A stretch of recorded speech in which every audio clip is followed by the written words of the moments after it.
മാധുരപൂർണ്ണ പ്രശോഭിതം ഈ ജീവിതം, ആർദ്രമാം ദൈവ സ്നേഹം നിറയും പൂവനം.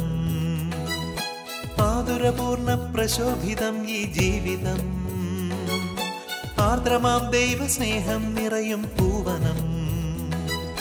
സ്നേഹദീപനാളമായി വിളങ്ങും ധന്യജീവിതം.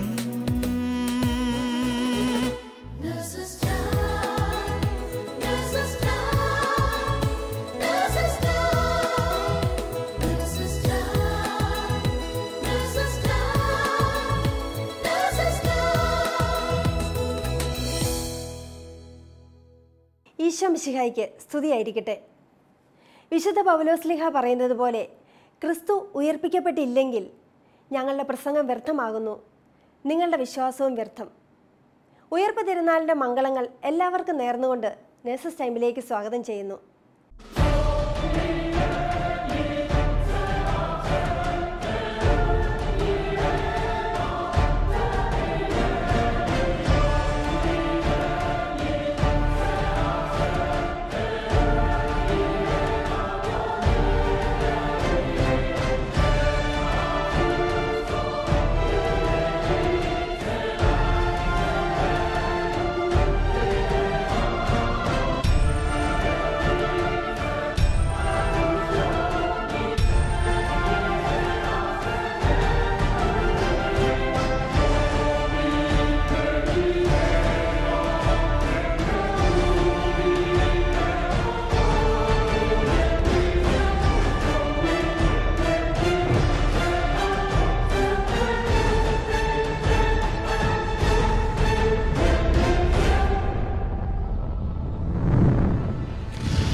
നേഴ്സസ് ടൈമിൻ്റെ കഴിഞ്ഞ എപ്പിസോഡുകളിലൂടെ ഈശോ ഈ കാലഘട്ടത്തിൽ നേഴ്സുമാരിലൂടെ ചെയ്യുന്ന അത്ഭുത പ്രവൃത്തികൾ നാം കണ്ടു കഴിഞ്ഞു.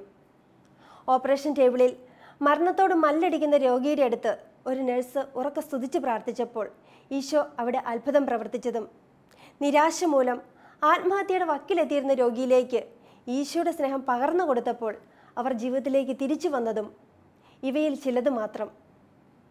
അതേ പ്രിയ കൂട്ടുകാരെ, ചിറകൊടിഞ്ഞിരിക്കുന്ന സമയത്ത് കാരുണ്യത്തിൻ്റെ ചിറകുമായി എത്തുന്ന മാലാഖമാരാവണം നാം ഓരോ നഴ്സുമാരും. ഈ നാളുകളിൽ ഒരു നഴ്സിലൂടെ ഈശോ പ്രവർത്തിച്ച അത്ഭുത പ്രവൃത്തി ഇതാ നിങ്ങളുടെ മുൻപിലെത്തുന്നു.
Miss Beena,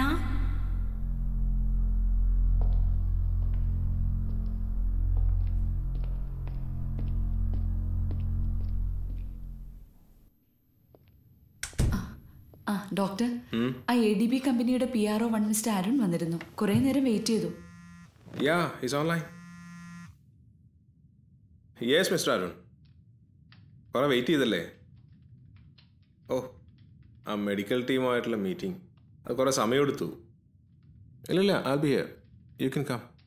Okay, bye.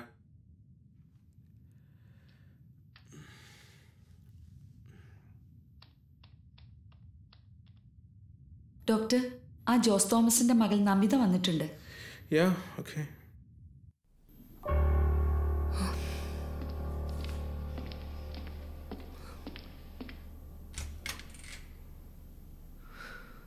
Namitha, please come.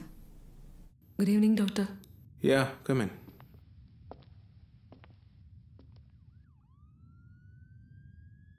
Namitha. ഞാനാണ് ഡോക്ടർ. ഇത് റോസ്, എൻ്റെ നാട്ടുകാരിയാണ്. ഓക്കെ, നമിത എന്ത് ചെയ്യുന്നു? ഞാൻ ദുബായിൽ നേഴ്സായിട്ട് വർക്ക് ചെയ്യുന്നു. Oh, good. Which department? Neuro ICU. Doctor, എൻ്റെ അപ്പയ്ക്ക്. You working in Dubai? കൊള്ളാം. ഇതിപ്പോൾ ഒരു മാസമായി കുട്ടിയുടെ അച്ഛനിങ്ങനെ കിടക്കാൻ തുടങ്ങി. ഞാൻ കരുതിയത് റിലേറ്റീവ്സ് ആരും ഇല്ലാത്ത ഒരാളായിരിക്കുമെന്നാണ്. ആ ഡോക്ടർ, ഞാനൊരു എമർജൻസി ലീവായി നാട്ടിലായിരുന്നു. ഇന്നാ വന്നത്. Four what? ഡോക്ടർ, എൻ്റെ അമ്മയ്ക്ക് ഒരു സെറിബ്രൽ സ്ട്രോക്ക്, പാരലൈസ്ഡ് ആയിപ്പോയി.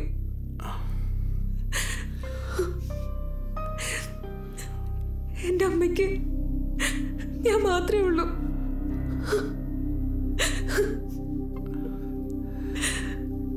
Sorry, I didn't know that. എൻ്റെ അപ്പ ഈ ഒരു അവസ്ഥയിൽ ഇവിടെ കിടന്നിട്ട് പോലും എൻ്റെ അമ്മയെ ഒന്ന് ഏൽപ്പിക്കാൻ പോലും ആരുമില്ല. I'm sorry, really sorry.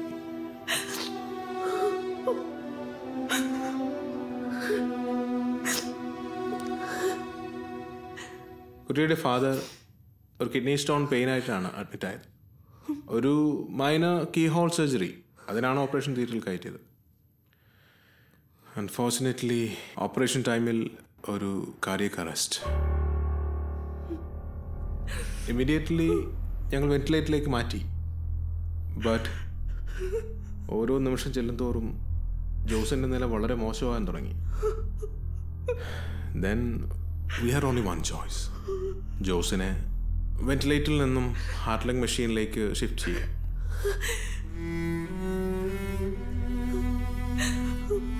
As a nurse, you know that it is very expensive to continue with that machine.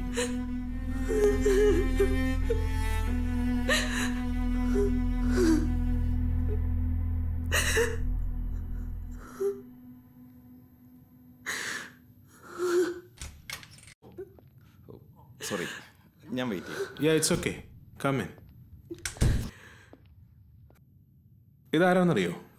നിങ്ങളുടെ ജോസ് തോമസിൻ്റെ മകൾ നമിത. ഹലോ. ഇത് നിങ്ങളുടെ ഫാദർ വർക്ക് ചെയ്യുന്ന കമ്പനിയുടെ PRO മിസ്റ്റർ അരുൺ. മോളെ, നിൻ്റെ മുഖത്ത് നോക്കി എനിക്കത് പറയാൻ ബുദ്ധിമുട്ടുണ്ട്. ഇപ്പോൾ തന്നെ ഹോസ്പിറ്റൽ ബില്ല് വലിയൊരു എമൗണ്ട് ആയിട്ടുണ്ട്. ഇത്രയൊക്കെ ആയിട്ടും പേഷ്യൻ്റ് ഒരു ചെറിയ റെസ്പോണ്ട് പോലും ചെയ്യുന്നുമില്ല. അതുകൊണ്ട് ഇനിയും എക്സ്പെൻസ് മീറ്റ് ചെയ്യാൻ കമ്പനിക്കാവില്ല. സോ മെഡിക്കൽ ടീമിനോട് ആലോചിച്ച് വി ടുക്ക് എ ഡിസിഷൻ. അത് പിന്നെ ഡോക്ടർ പ്ലീസ്. യെസ്, നാളെ morning 9:30 we should remove from. വേണ്ട ഡോക്ടർ, പറയണ്ട. എനിക്ക് മനസ്സിലാവും, ചിലപ്പോ മനുഷ്യരെ കൊണ്ട് പറ്റാത്തത് ഇതുപോലുള്ള മെഷീൻസ് ചെയ്യുമായിരിക്കും. പക്ഷേ ഈ മെഷീൻസ് വർക്ക് ചെയ്യാൻ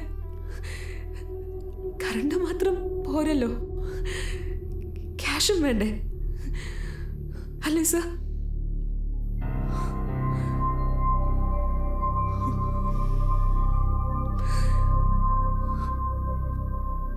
അന്വേഷിച്ചു വരാൻ ആരുമില്ലാഞ്ഞിട്ടും ആ മെഷീൻസ് വർക്ക് ചെയ്യിപ്പിച്ചത് എന്റെ അപ്പയെ ജീവിക്കാൻ അനുവദിച്ചത്. Thank you doctor. Thank you sir.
Albi, ഈ പെണ്ണ ഒരു വറ്റ് ഭക്ഷണം കഴിച്ചിട്ടില്ല. എന്ത് ചെയ്യാനാണ്?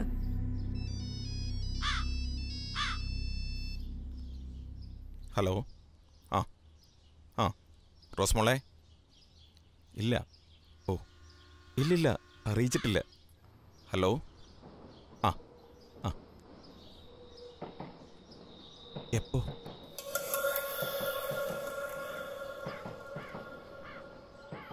ശരി. എന്തായി ആൽബി? ജോസിനെന്തായി? ഇടിവെട്ടേറ്റവനെ പാമ്പ് പിടിച്ചെന്ന് പറഞ്ഞ പോലെ. ഇതാണ് റോസ്മോൾ ദുബായിന്ന് വിളിച്ചു പറഞ്ഞത്. താൻ കാര്യം പറയടോ.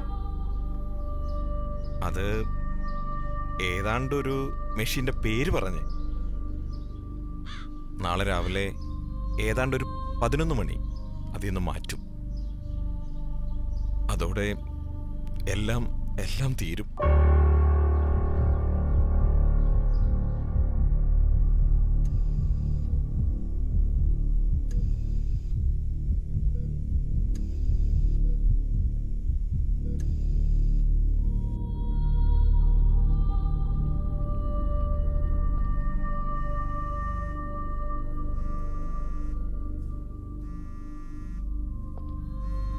ഹലോ ആശേ. ആ ഞാൻ വിളിച്ചായിരുന്നു. മോർണിംഗ് 9:30 മാറ്റും. നാട്ടിലെ റിലേറ്റീവ്സായിട്ട് ആരുമില്ല, അയൽവാസികൾ അമ്മയെ നോക്കുന്നേ. ഷുവർ ഞാനുണ്ടാവും.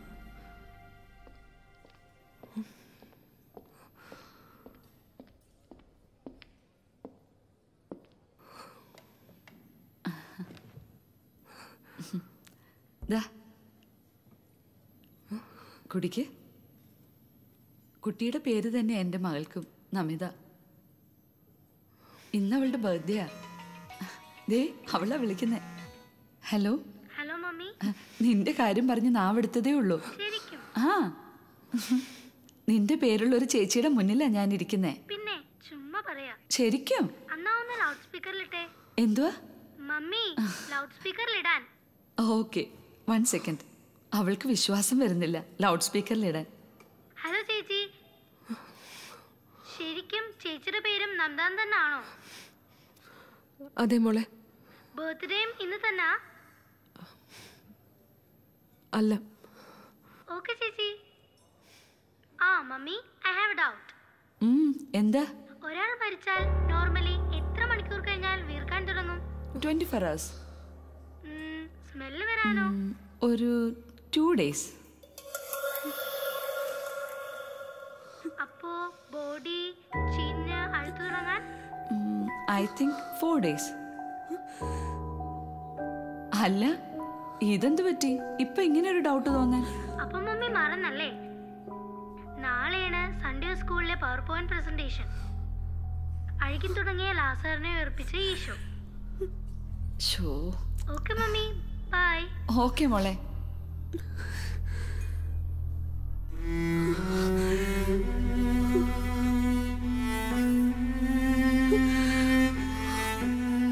നമിത, ഈശോയ്ക്ക് ഇമ്പോസിബിൾ ആയിട്ട് ഒന്നുമില്ല മോളെ. ഏയ് നമിത, നോക്ക്, ഈ രാത്രി ഇങ്ങനെ നിരാശയിൽ കരഞ്ഞു കളയരുത്. മറിച്ച് നിന്റെ വിശ്വാസം, നിന്റെ ആശ്രയം അതെവിടെ തുടങ്ങുന്നുവോ അവിടെ ദൈവം ചെയ്യേണ്ടത് ചെയ്തുകൊള്ളും.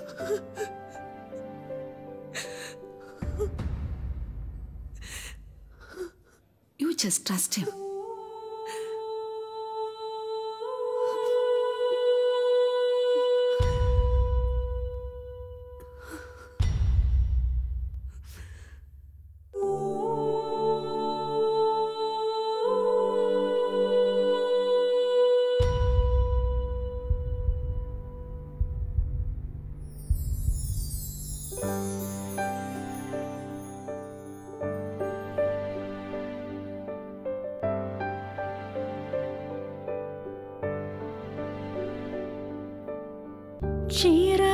ചിറകൊടിഞ്ഞൊരു നേരം ചിറകുമായൊരു മാലാഖ അരികിൽ വന്നു ചിറകു തന്നു ഹൃദയവായി പാൽ ബലമേകി. ചിറകൊടിഞ്ഞൊരു നേരം ചിറകുമായൊരു മാലാഖ.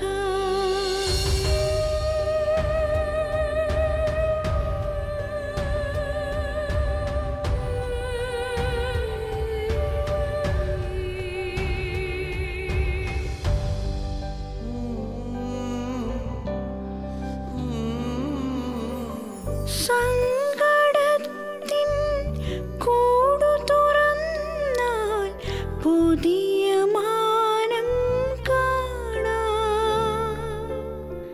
വീണുപോയൊരു കുരുവി കുഞ്ഞിനെ താങ്ങിത്തലോടും നിൻ ദൈവം. ആശ വെടിയരുതൊരു നാളും മെല്ലെയോതി മാലാഖ. ചിറകൊടിഞ്ഞൊരു നേരം.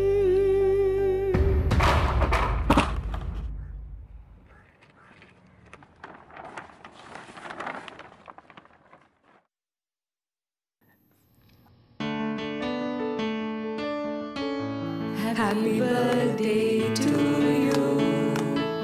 Happy birthday to you. Happy birthday to Namita Moon. Happy birthday to you.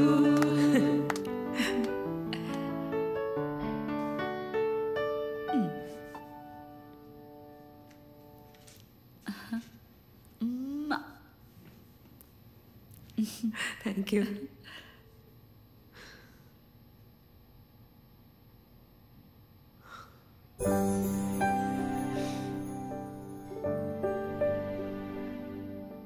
ചേച്ചി, കഴിഞ്ഞ വർഷം ഈ ദിവസം ചേച്ചിക്ക് ഓർമ്മയുണ്ടോ? ഞാൻ എന്ത് ചെയ്യണമെന്നറിയാതെ ആകെ ബ്ലൈൻഡായിട്ട് നിന്ന ദിവസം. അന്നത്തെ മോളുടെ ഒരു ഫോൺ കോൾ, ചേച്ചി പറഞ്ഞ ഓരോ വാക്കുകൾ, ദൈവം ഇടപെട്ട ഓരോ രീതികളെ. ഈ ഇരിക്കുന്ന ആളെ പെട്ടിയിൽ കിടത്താൻ നാട്ടിൽ പന്തൽ വരെ ഇട്ടതാ. എന്നിട്ടോ ഇപ്പോ ഇരിക്കുന്ന ഇരിപ്പ് കണ്ടില്ലേ, നല്ല ചുള്ളനായിട്ട്.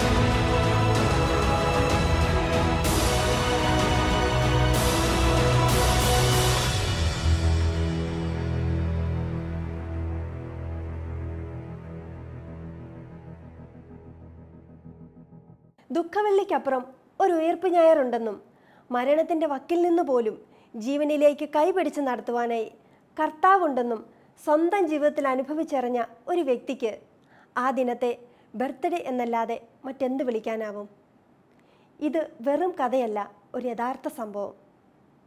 ഇതുപോലെ ജീവിതത്തിൻ്റെ ഭൂരിഭാഗ സമയവും രോഗത്താലും വേദനയാലും കഴിയുന്ന രോഗികളുടെ കൂടെ നടക്കുന്ന നമ്മൾ നഴ്സുമാർക്ക് അവരുടെ ചിറകൊടിഞ്ഞ ജീവിതത്തിലേക്ക് ഈശോയുടെ സ്നേഹവും പ്രത്യാശയും നൽകുന്ന പുതിയ ചിറകുകൾ നൽകാനാവില്ലേ? ഓരോ ഉത്ഥാനത്തിൻ്റെയും പിന്നിൽ ഒരു കുരിശുമരണമുണ്ട്. ഇതുപോലെ നിങ്ങളുടെ ജീവിതത്തിൽ അനുഭവങ്ങൾ ഉണ്ടാകാറില്ലേ? എൻ്റെ പേര് ദിലീപ്. ഞാൻ ദുബൈയിൽ നേഴ്സായി ജോലി ചെയ്യുന്നു. ഇത് എൻ്റെ ജീവിത പങ്കാളി നീതു. ഞങ്ങൾ വിവാഹം കഴിഞ്ഞ് 5 വർഷമായി. 2011 2012 ഞങ്ങളിവിടെ വരുന്ന നാൾ മുതൽ നേഴ്സസ് മിനിസ്ട്രിയോട് ചേർന്ന് നിൽക്കാനായിട്ട് ദൈവം ഞങ്ങളെ അനുഗ്രഹിച്ചു. 2013 ഒക്ടോബർ നവംബർ മാസങ്ങളിൽ പരിശുദ്ധ ദൈവമാതാവിൻ്റെ ദിവ്യസ്വരൂപം ഞങ്ങളുടെ ഭവനത്തിൽ കൊണ്ടുവന്ന് പ്രാർത്ഥിക്കുവാനായിട്ട് ഒരു അവസരമുണ്ടായി. ആ നാളുകളിൽ പരിശുദ്ധ അമ്മയുടെ വലിയ ഒരു സാന്നിധ്യം ഞങ്ങൾക്ക് അനുഭവിച്ചറിയാനായിട്ട് ഞങ്ങൾക്ക് സാധിച്ചു. അതിനടുത്ത മാസം തന്നെ നീതു ഗർഭിണിയാവുകയും ഞങ്ങൾക്ക് ഈശോയുടെ ദാനമായി 2 കുഞ്ഞുങ്ങളെ ഈശോ അനുഗ്രഹമായി നൽകുകയും ചെയ്തു. നേഴ്സസ് മിനിസ്ട്രിയിൽ വന്ന് ഈശോയെ എൻ്റെ നാഥനും രക്ഷകനുമായി ഞാൻ തിരിച്ചറിയുന്ന നാളുകൾക്ക് മുമ്പ് ലോകത്തിൻ്റെ സുഖങ്ങൾക്ക് പുറകെ പോകുന്ന ഒരു വ്യക്തിയായിരുന്നു ഞാൻ. ലോകം നൽകുന്ന സമാധാനവും സന്തോഷവുമെല്ലാം ആഗ്രഹിച്ച് ഒട്ടേറെ ലോകത്തിൻ്റെ പ്രവൃത്തികളിൽ ഞാൻ മുഴുകി. പക്ഷേ അതിൻ്റെ എല്ലാം അവസാനം നിരാശ മാത്രമായിരുന്നു ഫലം. പിന്നീട് ഞാൻ എൻ്റെ ഈശോയെ എൻ്റെ രക്ഷകനും നാഥനുമായി ഞാൻ തിരിച്ചറിഞ്ഞപ്പോൾ ഈശോ തരുന്ന സന്തോഷവും ഈശോ തരുന്ന സമാധാനവും ഞാൻ അനുഭവിച്ചപ്പോൾ എനിക്ക് മനസ്സിലായി, ഞാൻ അന്വേഷിച്ചുകൊണ്ടിരുന്ന സമാധാനവും ഞാൻ അന്വേഷിച്ചുകൊണ്ടിരുന്ന സന്തോഷവും ഈശോ തരുന്ന സന്തോഷമാണെന്ന്. അങ്ങനെ എൻ്റെ ജീവിതത്തിൽ 1-ാം സ്ഥാനം ഈശോയ്ക്ക് ഞാൻ കൊടുക്കുവാനായി തയ്യാറായി. ഇന്ന് ഈ UAE വിവിധങ്ങളായ എമിറേറ്റ്സുകളിൽ ഈശോയുടെ നാമവും വഹിച്ചുകൊണ്ട് പോകാനായിട്ട് കർത്താവ് എന്നെ ഒരു ഉപകരണമാക്കി മാറ്റിയതിനെ ഓർത്ത് ഞാൻ ദൈവത്തിന് നന്ദി പറയുന്നു. പണ്ട് 2-3 പേരുടെ മുന്നിൽ നിൽക്കുമ്പോൾ എങ്ങനെ സംസാരിക്കണമെന്ന് പോലും എനിക്കറിയാത്ത ഒരു നാളുകളുണ്ടായിരുന്നു. പക്ഷേ എൻ്റെ കർത്താവ് എന്നെ ആ നാളുകളിൽ നിന്നെല്ലാം ഉയർത്തി ഈശോ എന്നെ ശക്തിപ്പെടുത്തി. അതിനെ ഓർത്ത് ഈശോയ്ക്ക് ഞാൻ നന്ദി പറയുന്നു. ഞങ്ങൾക്ക് ട്രെയിനിങ് നൽകാനായിട്ട് ഡോക്ടർ ജോണും ബെന്നി സാറും ഒക്കെ ഇടയ്ക്ക് വരുമ്പോൾ ഇവരുടെ കുടുംബത്തെ മാറ്റി നിർത്തി കുറച്ചു നേരത്തേക്ക് കുടുംബത്തേക്കാൾ ഉപരി ഈശോയ്ക്ക് 1-ാം സ്ഥാനം കൊടുത്ത് അവർ ഈശോയുടെ ശുശ്രൂഷയ്ക്ക് വേണ്ടി ഇറങ്ങുമ്പോൾ പോലുള്ള അനേകായിരം നേഴ്സുമാരുടെ ഉയർപ്പിന് അവരുടെ സഹനങ്ങൾ കാരണമായി മാറുന്നു. ആ ഒരു വലിയ ബോധ്യം എൻ്റെ കുടുംബത്തിൽ നിന്ന് ഈശോയ്ക്ക് വേണ്ടി കുറച്ച് സമയം മാറ്റിവെക്കാനായിട്ട് എന്നെ പലപ്പോഴും പ്രചോദിപ്പിക്കാറുണ്ട്. ഇപ്പോഴും ഞാൻ UAE പല എമിറേറ്റ്സുകളിൽ ഈശോയ്ക്ക് വേണ്ടി പോകുമ്പോൾ ഡോക്ടർ ജോണും ബെന്നി സാറും ഒക്കെ പോകുന്നത് പോലെ അനേകായിരം നേഴ്സുമാരുടെ ഉയർപ്പിന് എൻ്റെ സഹനങ്ങൾ കാരണമാകുന്നു എന്ന വലിയൊരു ബോധ്യം അതെന്നെ എപ്പോഴും ശക്തിപ്പെടുത്താറുണ്ട്. ഇനിയുള്ള നാൾ മുഴുവനും എൻ്റെ ഈശോയെ എൻ്റെ ജീവനായി കാണാനായിട്ട്, എൻ്റെ ഈശോയെ എൻ്റെ ജീവിതത്തിൽ എനിക്ക് 1-ാം സ്ഥാനം കൊടുക്കുവാനായിട്ട് ഞാൻ ആഗ്രഹിക്കുന്നു. അതിനുവേണ്ടി ഞാൻ പ്രാർത്ഥിക്കുന്നു. അതിനെന്നെ ഏറ്റവും കൂടുതൽ സഹായിക്കുന്നത് എൻ്റെ ജീവിത പങ്കാളി നീതുവാണ്. ഞാൻ ആദ്യമൊക്കെ വിചാരിച്ചു ദിലീപ് ഇങ്ങനെ ദൈവശുശ്രൂഷയ്ക്ക് പോയി കഴിയുമ്പോൾ ഞാനും എൻ്റെ പിള്ളേരുടെ കാര്യവും നമുക്ക് വീട്ടിലെ കാര്യങ്ങളൊക്കെ എങ്ങനെ നടക്കുമെന്ന് ഓർത്ത് ആദ്യമേ ടെൻഷൻ അടിച്ചു. പക്ഷേ ദിലീപ് എന്നോട് പ്രാർത്ഥിക്കാൻ പറയുമായിരുന്നു ദൈവശുശ്രൂഷയ്ക്ക് പോകുമ്പോൾ. ഞാൻ വീട്ടിലിരുന്നുകൊണ്ട് പ്രാർത്ഥിച്ചു കഴിഞ്ഞ് ദിലീപ് ദൈവശുശ്രൂഷ കഴിഞ്ഞ് വീട്ടിലെത്തി കഴിയുമ്പോൾ ദിലീപ് ഒത്തിരി സന്തോഷത്തോടെയാണ് തിരിച്ചു വരുന്നത്. ദിലീപ് ഞാൻ ചോദിക്കുമ്പോൾ പറയും എങ്ങനെ നടന്നു എന്ന് ചോദിക്കുമ്പോൾ എല്ലാം ഏറ്റവും മനോഹരമായി തന്നെ ദൈവശുശ്രൂഷ നടന്നുപോയി എന്ന് പറയുമ്പോൾ എനിക്ക് ഒത്തിരി സന്തോഷം തോന്നി. അങ്ങനെ എനിക്ക് മനസ്സിലായി ഇത് എന്താ പറയുക, ദൈവം എന്നിലൂടെ ആഗ്രഹിക്കുന്നുണ്ട് ഇങ്ങനെ ദിലീപിനെ സപ്പോർട്ട് ചെയ്യാനും അതുപോലെ അനേകായിരം നേഴ്സുമാർക്ക് വേണ്ടിയിട്ട് പ്രാർത്ഥിക്കുവാനും വീട്ടിലിരുന്ന് പ്രാർത്ഥിക്കുവാനായിട്ട് ആവശ്യപ്പെടുന്നുണ്ടെന്ന പോലെ എൻ്റെ മനസ്സിൽ അങ്ങനെ എനിക്കൊരു തോന്നലുണ്ടായി. അപ്പോൾ അങ്ങനെ എൻ്റെ ഫ്രണ്ട്സ് വഴി പലരിലൂടെയും പ്രാർത്ഥന സഹായം അപേക്ഷിച്ച് എനിക്ക് മെസ്സേജ് ചെയ്യുകയും വിളികൾ വരികയും ചെയ്തിരുന്നു. അങ്ങനെ ഞാൻ ആ ആവശ്യപ്പെട്ടവർക്ക് വേണ്ടിയിട്ട് കുർബാനകൾ സമർപ്പിച്ച് പ്രാർത്ഥിക്കുകയും വീട്ടിലിരുന്ന് മധ്യസ്ഥയാച്ച് പ്രാർത്ഥിക്കുകയും ചെയ്തിരുന്നു. എൻ്റെ വീട്ടിലെ പണികൾ ചെയ്തുകൊണ്ടിരിക്കുന്ന സമയങ്ങളിൽ പോലും ഞാൻ പ്രാർത്ഥിക്കുമായിരുന്നു. പിള്ളേരുടെ കാര്യങ്ങൾ നടക്കുന്ന സമയത്ത് പോലും ഞാൻ പ്രാർത്ഥിച്ചുകൊണ്ടിരുന്നു. അങ്ങനെ പ്രാർത്ഥിക്കുകയും അങ്ങനെ പലരിലൂടെ ഞാൻ വീണ്ടും അറിഞ്ഞു ഇവരുടെ എല്ലാവരുടെയും കാര്യങ്ങൾ ഇങ്ങനെ സാധിച്ചു കിട്ടുന്നതായിട്ട് പലരിലൂടെ എനിക്ക് അറിയാൻ സാധിച്ചു. അപ്പോൾ എനിക്ക് കൂടുതൽ ഇൻട്രസ്റ്റായി. എനിക്ക് ഇത് കൂടുതൽ ഇവർക്ക് എല്ലാവർക്കും വേണ്ടി ഇതുപോലെ എല്ലാവർക്കും 2 കോടി നേഴ്സുമാർക്ക് വേണ്ടി ഇതുപോലെ പ്രാർത്ഥിക്കണമെന്ന് മനസ്സിലായി. അപ്പോൾ എനിക്ക് നോക്കിയപ്പോൾ എനിക്ക് ഇനിയും സമയം കുറവ് ഉള്ളതുപോലെ എനിക്ക് തോന്നി. നോക്കിയപ്പോൾ എനിക്ക് എൻ്റെ സോഷ്യൽ മീഡിയയ്ക്ക് ഞാൻ വളരെ അഡിക്റ്റഡ് ആയിരുന്നു. അതും കൂടെ ഉപേക്ഷിച്ച് കഴിഞ്ഞാൽ എനിക്ക് കുറച്ചും കൂടെ സമയം കിട്ടുമെന്ന് എനിക്ക് മനസ്സിലായതുകൊണ്ട് ഞാൻ എൻ്റെ സോഷ്യൽ മീഡിയ പോലുള്ള ഫേസ്ബുക്ക്, വാട്സപ്പൊക്കെ പോലുള്ള സോഷ്യൽ മീഡിയാസ് ഞാൻ ഉപേക്ഷിച്ചു. പല രീതിയിലൂടെ നിരാശയിൽപ്പെട്ടും ജോലി ഇല്ലാത്തതിനെ കുറിച്ച് ഓർത്തും വിഷമിച്ചും ടെൻഷൻ അടിച്ചും നിരാശയിൽ കഴിയുന്ന ഒരുപാട് നേഴ്സുമാരുണ്ട്.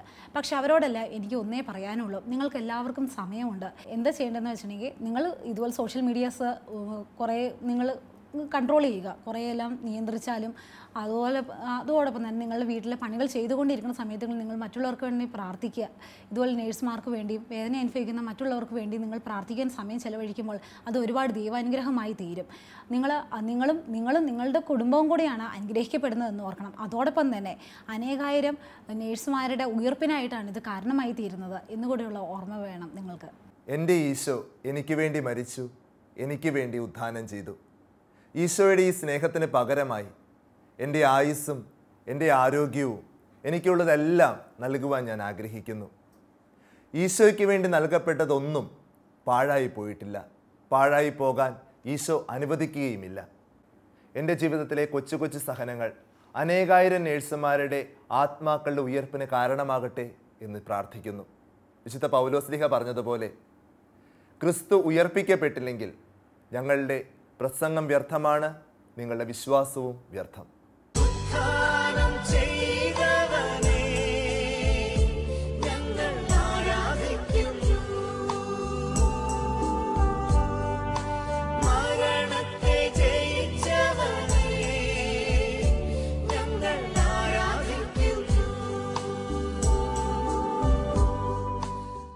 ഇപ്പോൾ ഇവർ പറഞ്ഞത് എത്ര ശരിയാണല്ലേ? ഈ സ്നേഹത്തിന് മുൻപിൽ നമ്മുടെ ജീവിതത്തിൽ എന്ത് പകരം കൊടുത്താലും മതിയാവില്ല. ഈശോയ്ക്ക് വേണ്ടി നമ്മുടെ ജീവിതത്തിൽ അനുഭവിക്കുന്ന ഓരോ കഷ്ടപ്പാടിനും വേദനയ്ക്കും നമ്മുടെ ജീവിതത്തിൽ ഉയർപ്പുണ്ടാവും. അത് നമുക്ക് പൂർണ്ണമായും വിശ്വസിക്കാം. നമ്മുടെ മുൻപിലുള്ള ഈ കൊച്ചു ജീവിതത്തെ നമുക്ക് ഈശോയ്ക്ക് നൽകാം. ഇപ്പോഴും ജീവിതത്തിൽ പ്രത്യാശയുടെ ഒരു കണിക പോലും കാണാത്ത ചിറകൊടിഞ്ഞിരിക്കുന്ന മക്കളിലേക്ക് പുതിയ ചിറകുമായി എത്തുന്ന കാരുണ്യത്തിൻ്റെ, സ്നേഹത്തിൻ്റെ മാലാഖമാരായി മാറാം. അതിനായി ലോകമെമ്പാടുമുള്ള എല്ലാ നഴ്സുമാരെയും അവരുടെ കുടുംബത്തെയും പരിശുദ്ധ അമ്മയുടെ വിമല ഹൃദയം വഴി ഈശോയ്ക്ക് സമർപ്പിച്ചുകൊണ്ട് നമുക്ക് പ്രാർത്ഥിക്കാം. ഓരോ നഴ്സും ഒരു വിശുദ്ധനായി തീരട്ടെ, ഒരു വിശുദ്ധയായി തീരട്ടെ. ദൈവമാതാവും ഞങ്ങളുടെ അമ്മയുമായ കന്യകാമറിയമേ, ഫാത്തിമാനാഥേ, എന്നെയും എൻ്റെ കുടുംബത്തെയും തിരുസഭയെയും മാനവകുലത്തെയും ലോകമെമ്പാടുമുള്ള നേഴ്സുമാരെയും അങ്ങേ വിമല ഹൃദയത്തിന് പ്രതിഷ്ഠിക്കുന്നു. അങ്ങേ ശക്തിയുള്ള സംരക്ഷണത്തിൽ ഞങ്ങളെ കാത്തുകൊള്ളണമേ. ആത്മീയവും ശാരീരികവുമായ സകല അപകടങ്ങളിലും ക്ലേശങ്ങളിലും നിന്ന് ഞങ്ങളെ രക്ഷിച്ചു കൊള്ളണമേ. എല്ലാറ്റിലും ദൈവേഷ്ടം കണ്ടെത്തി നിറവേറ്റുവാനും യേശുവിൻ്റെ തിരുഹൃദയത്തിന് പ്രീതികരമായ വിധത്തിൽ ജീവിച്ച് സ്വർഗഭാഗ്യത്തിൽ എത്തിച്ചേരുവാനും കാരുണ്യനാഥേ, ഞങ്ങളുടെ സ്നേഹമുള്ള അമ്മേ, ഞങ്ങളെ സഹായിക്കണമേ. ആമേൻ.